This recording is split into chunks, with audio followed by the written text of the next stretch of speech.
से गाइस मेरी बॉडी के अंदर बहुत सारे हार्मोनल इश्यूज आने लगे, मुझे पीरियड्स मेरे आगे पीछे होने लगे, बहुत प्रॉब्लम में फेस करने लगी, मेरे अंदर बहुत सारी डेफिशिएंसी होने लगी, मेरी बॉडी बहुत ज़्यादा वीक होने लगी, मेरे फेस का ग्लो पूरा चला गया था, मैं बिल्कुल भी खुश नहीं रहती थी और मुझे हमेशा मैं ओवर थिंकिंग करती रहती थी, मुझे सारी जगह ना प्रॉब्लम ही प्रॉब्लम नजर आती थी। तो गाइस वीडियो स्टार्ट होने से पहले मैं कुछ चीज़ें आपके साथ शेयर करना चाहती हूँ। हमारी इनोवॉक जर्नी, हमारी हीलिंग जर्नी, हमारी integration process layer by layer होती है।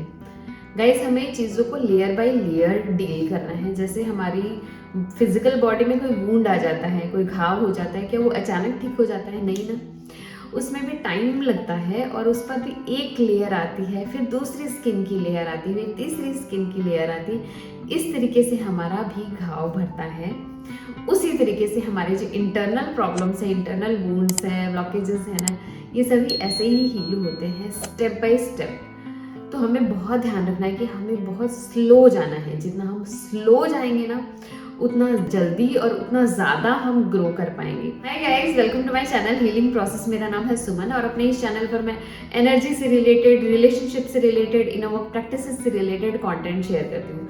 आज का टॉपिक है कैसे मैंने अपने फेमिनाइन एनर्जी का जो एस्पेक्ट मैंने शैडो में डाल दिया था ना, उसको वापस से इंटीग्रेट किया था। गाइस चलिए स्टार्ट करते हैं आज का वीडियो। हमें पता है कि एक फीमेल बॉडी में अगर फेमिनाइन एसेंस ज़्यादा होता है ना, तो वो ज़्यादा फेमिनाइन होती है। मोस्टली ऐसा होता है गाइस, जिस टाइप की बॉडी होती है ना, उसी टाइप की एनर्जी डोमिनेट करती है। अगर एक फीमेल बॉडी है ना, तो उसमें फेमिनाइन एसेंस ज़्यादा होता है, ऐसा मोस्टली देखा जाता है, पर ज़रूरी नहीं है। बहुत सारी फीमेल्स में मैस्कुलाइन एनर्जी भी बहुत ज़्यादा होती है, उनका एसेंस ही मैस्कुलाइन होता है एक्चुअली। तो लेकिन मैं उन एक्सेप्शंस की बात नहीं कर रही हूँ, मैं एक जनरल पॉइंट ऑफ व्यू रख रही हूँ, जिसमें कि एक फेमिनाइन एसेंस बीइंग की बात हो रही है और एक मैस्कुलाइन एसेंस बीइंग की बात हो रही है, फिजिकल बॉडी की बात नहीं हो रही है। गाइस जब भी एक फेमिनाइन एसेंस बीइंग होगा ना, उसके अंदर 70 to 80% फेमिनाइन एनर्जी होगी, 20 to 30% मैस्कुलाइन एनर्जी होगी। ऐसा ही होता है एक मैस्कुलाइन एसेंस बीइंग के साथ, उसके अंदर भी 70 to 80% मैस्कुलाइन एनर्जी होती है और 20 to 30% फेमिनाइन एनर्जी होती है। इट मीन्स कि दोनों के अंदर दोनों ही एनर्जी प्रेजेंट होती है। तो गाइस जब मैं अपनी रिलेशनशिप में बहुत ज़्यादा प्रॉब्लम फेस कर रही थी, जब मैं बिल्कुल भी सेटिस्फाइड नहीं थी, जब मैंने अपना रॉक बॉटम हिट कर लिया था, तब मुझे पता लगा कि मैं अपने मैस्कुलाइन एसेंस में जाता हूँ, मैं अपनी मैस्कुलाइन एनर्जी में जाता हूँ एक्चुअली, और जिसकी वजह से मेरी रिलेशनशिप में बिल्कुल भी पोलैरिटी नहीं है, बहुत ज़्यादा रिपल्शन है, बहुत ज़्यादा प्रॉब्लम है। तो गाइज अगर मैं चाहती हूँ अपनी रिलेशनशिप को ठीक करना, तो मुझे फर्स्ट ऑफ ऑल ये पोलैरिटी मेंटेन करनी पड़ेगी। गाइज मेरे हस्बैंड तो मैस्कुलाइन एनर्जी पर्सन है, तो मैं उनको फेमिनाइन तो बना नहीं सकती, लेकिन गाइज जब मैं फेमिनाइन एसेंस बीइंग हूँ, तो मैं क्यों अपनी मैस्कुलाइन एनर्जी में हूँ? जब मैंने इस चीज़ का क्वेश्चन किया ना, तब मुझे पता लगा कि मैंने अपने उस फेमिनाइन एनर्जी को मैं अपने शैडो में डाल दिया था अनकॉन्शियसली। मैं उसको यूज़ नहीं कर रही थी, क्योंकि जो मेरा वर्क इन्वायरमेंट था, मेरा घर की जो रिस्पॉन्सिबिलिटी थी ना, उसके अंदर मैं खुद को सेफ नहीं महसूस करती थी। मुझे ऐसा लगता था कि अगर मैं ये सारी चीज़ें बाहर से सही कर दूँगी, अपने गोल्स को अचीव कर लूँगी और सारी चीज़ों को वेल ऑर्गेनाइज्ड कर दूँगी, अगर मैं इंजॉय नहीं करूँगी, सिर्फ प्रोवाइड करूँगी ना, तो मेरी चीज़ें एकदम सही चलेगी और किसी को कोई भी प्रॉब्लम नहीं होगी। तो गाइस किसी को प्रॉब्लम तो नहीं होती थी, प्रॉब्लम सिर्फ मुझे ही होती थी, और सबसे ज़्यादा प्रॉब्लम मैं खुद के अंदर ही फील करती थी, जो एक्सटर्नली किसी को नहीं दिखाई देती थी। इसी की वजह से गाइस मेरे बॉडी के अंदर बहुत सारे हार्मोनल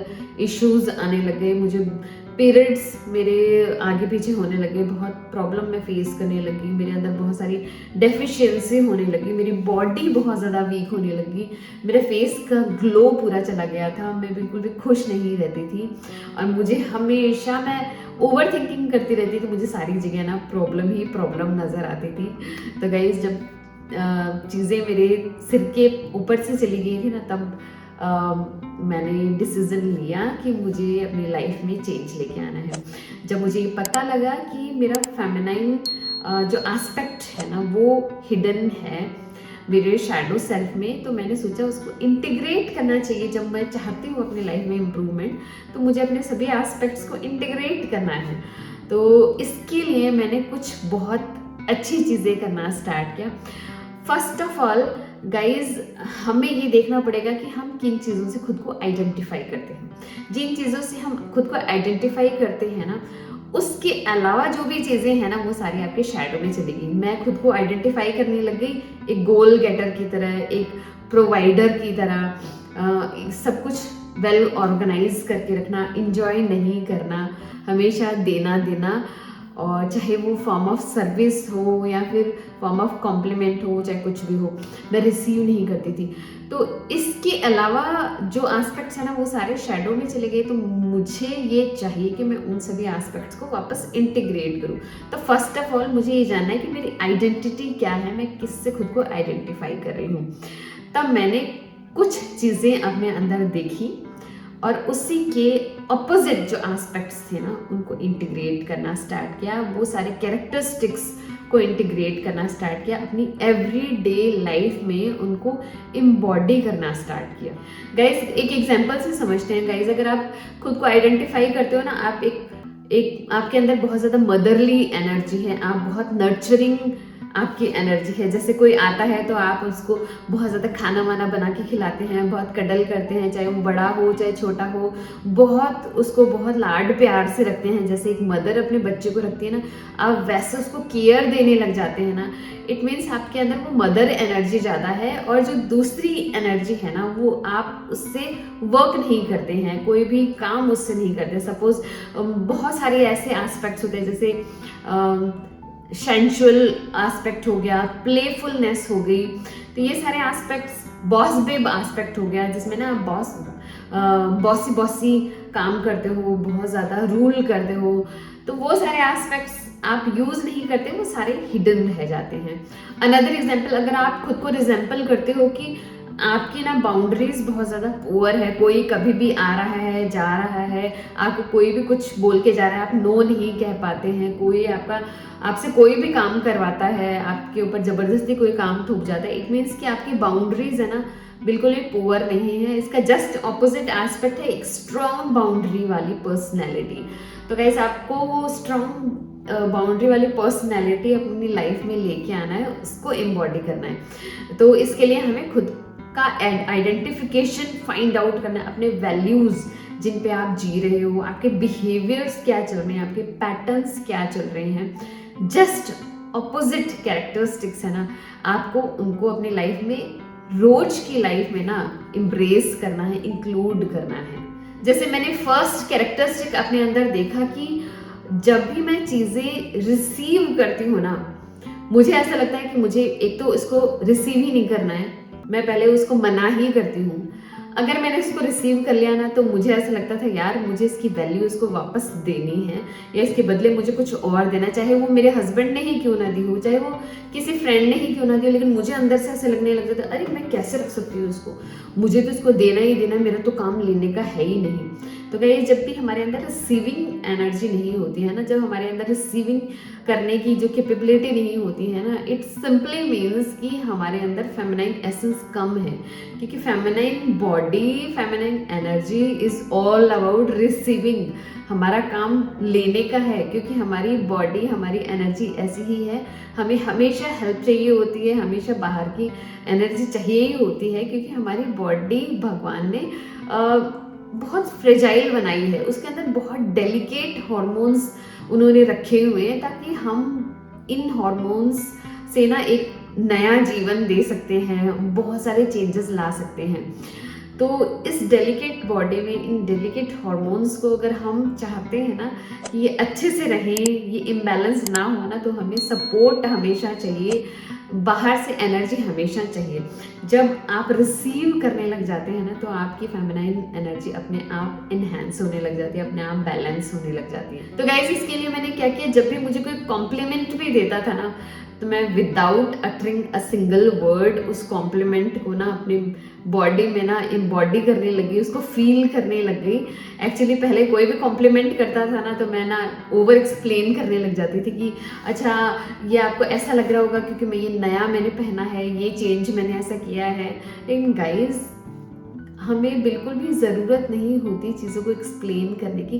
सिंपली उन्होंने जो दिया होता है ना वो रिसीव करना होता है, उसको फील करना होता है। जब हम खुद को फील करते हैं, चीज़ों को फील करते हैं ना, तो हम अंदर से खुद को हील कर रहे होते हैं एक्चुअली, और अपनी एनर्जी में आ रहे होते हैं, प्रेजेंस में आ रहे होते हैं, हम हमारे नाव में आ रहे होते हैं। इस नाउ मोमेंट से, इस प्रेजेंट मोमेंट से ही तो चेंज आता है। Feminine energy is all about pleasure, enjoyment, embracing, receiving. Second guys, मैंने नोटिस किया ना, मैं पहले डिसीजन मेकिंग बहुत ज़्यादा करती थी। मैं हर चीज़ में डिसीजन मैं लेना चाहती थी, क्योंकि मुझे ऐसा लगता था कि चीज़ें मेरे अकॉर्डिंग होनी चाहिए, क्योंकि सब कुछ मुझे करना होता है, चीज़ें मुझे अरेंज करनी होती है ना, तो सारा कुछ मेरी हिसाब से होना चाहिए। या फिर मैं ये सोचती थी कि किसी और को प्रॉब्लम ना होना, इसलिए पहले ये चीज़ मैं ही करके रख देती हूँ। तो गाइस, ये जो डिसीजन मेकिंग मैं बहुत ज़्यादा करती थी हर चीज़ में, वो चीज़ें मैंने स्टॉप कर दी। उसका जस्ट ऑपोजिट मैंने सरेंडर करना स्टार्ट कर दिया।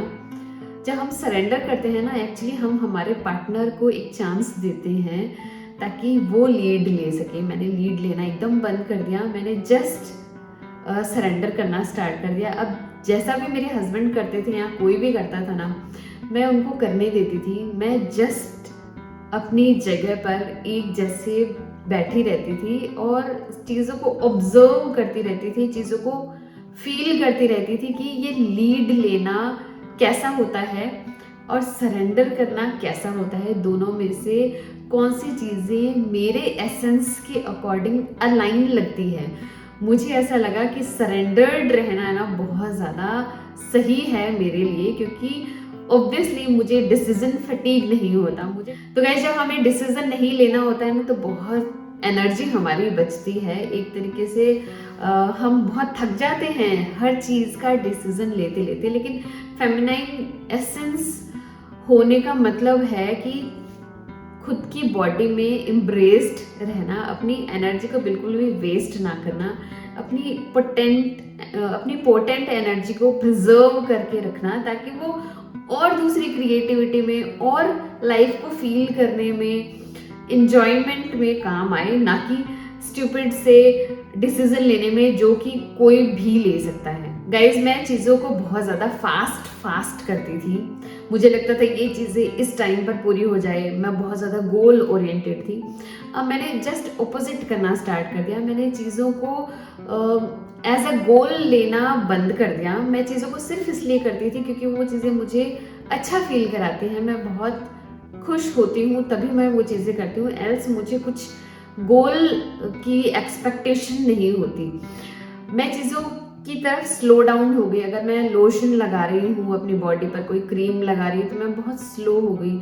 अगर मैं नहाने जा रही हूँ तो थोड़ा स्लो हो गई। मैं कोई भी काम कर रही हूँ तो भी मैं स्लो हो गई। मैं वॉक भी कर रही हूँ तो मैं स्लो हो गई। मैंने हील्स पहनना स्टार्ट कर लिया ताकि मैं थोड़ी और स्लो चल सकूं। मैंने धीरे धीरे बात करना स्टार्ट कर दिया। मैंने सभी चीज़ें पहले के कंपैरिजन में ना बहुत ज़्यादा स्लो डाउन कर दी, जिससे मुझे बहुत अच्छा फील होता था। मुझे सेंस ऑफ सेफ्टी लगती थी। मुझे लाइफ एज अ स्ट्रगल नहीं लगती थी। मैं फाइट एंड फ्लाइट में नहीं थी। गाइस, जब भी हम फाइट एंड फ्लाइट में होते हैं ना, सपोज कि कोई चीज़ हमें टाइम पर कंप्लीट करनी है तो हम कैसे भागते रहते हैं, ये कंप्लीट करके वहाँ जाना है, ऐसा लगता है जैसे हमारी कोई ट्रेन छूट रही हो। तो गाइस, अब मैंने चीज़ों को डिफरेंटली टैकल करना स्टार्ट कर दिया। मुझे लगता था कि अगर कोई चीज़ 1 मिनट में ख़त्म हो रही है ना, तो मैं उसमें 2 मिनट ले लेती हूँ, कोई फ़र्क नहीं पड़ेगा। खाना मैं खाती हूँ तो मैं बहुत स्लो डाउन होके उस खाने को फील करके, सारे अपने जो डाइजेस्टिव जूसेस हमारे जो माउथ में आते हैं ना, उनको फील करते हुए, बाइट बाई बाइट उसका फ्लेवर लेते हुए ना, मैंने खाना खाना स्टार्ट कर दिया।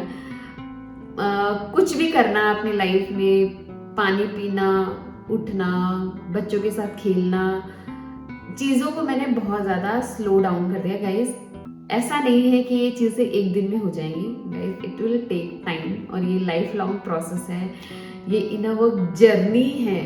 ये हमें एक गोल नहीं है, ये इनर वर्क जर्नी है। इस जर्नी पे जाते रहना है हमें। कोई ऐसा स्पेसिफिक गोल नहीं है कि वहाँ जाने के बाद हमारा इनर वर्क पूरा कंप्लीट हो जाएगा और हमारी लाइफ एकदम से चेंज हो जाएगी। गाइज, जैसे ही आप एक काम पूरा कर लोगे ना, एक नई लेयर आपके सामने आएगी, तब आपको ऐसा लगेगा अच्छा आपको इस पर वर्क करना चाहिए।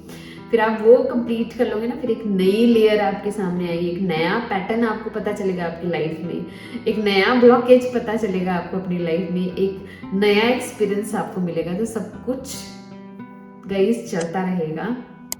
कोई ऐसा गोल पोस्ट नहीं है जहाँ पर हमको पहुँचना है। गाइस, जब भी अब मैं खुद को नोटिस करती हूँ ना कि अपने मैं मैस्कुलाइन एनर्जी में हूँ, ये कैसे नोटिस कर सकते हैं? सिंपली कि जब हम चीज़ों को एंजॉय नहीं कर रहे हैं ना, तो हम हमारे फेमिनाइन एसेंस में बिल्कुल भी नहीं है। तो जब भी मैं खुद को मैस्कुलाइन एनर्जी में खुद को कैच कर लेती हूँ ना, तो उसी टाइम मैं एक स्टॉप ले लेती हूँ, मैं थोड़ा सा वेट करती हूँ और अपनी बॉडी का स्कैन करती हूँ, खुद से क्वेश्चन करती हूँ कि ऐसा क्यों, मुझे ऐसा कहीं ऐसी क्या जल्दी पड़ी है, या मुझे उस प्रेजेंट मोमेंट में क्या चेंज करना चाहिए ताकि मैं अपनी फेमिनाइन एसेंस में वापस आ सकूं। तो गाइज, आई होप आपको आइडिया मिला होगा कि कैसे हम हमारे जो हिडन एस्पेक्ट्स हैं को है ना अपनी लाइफ में day by day, step by step, slowly integrate कर सकते हैं। बस इतना ही ध्यान रखना है कि जो भी आपकी शैडो है ना, उसकी क्या कैरेक्टरिस्टिक्स हैं, वो शैडो क्या करना चाहती है, और उसका कंपैरिजन कीजिए एक दूसरे इंसान से जो उन एस्पेक्ट्स को जीता है। तो वो ऐसा क्या करता है जिनको आपको अपनी लाइफ में इंक्लूड करना है, और उन कैरेक्टरिस्टिक्स को, उन चीज़ों को अपनी डेली लाइफ में धीरे धीरे करके इंटीग्रेट कीजिए। तो गाइज, आज के वीडियो के लिए बस इतना ही। मिलते हैं ऐसे ही इंटरेस्टिंग वीडियो में, तब तक के लिए बाय।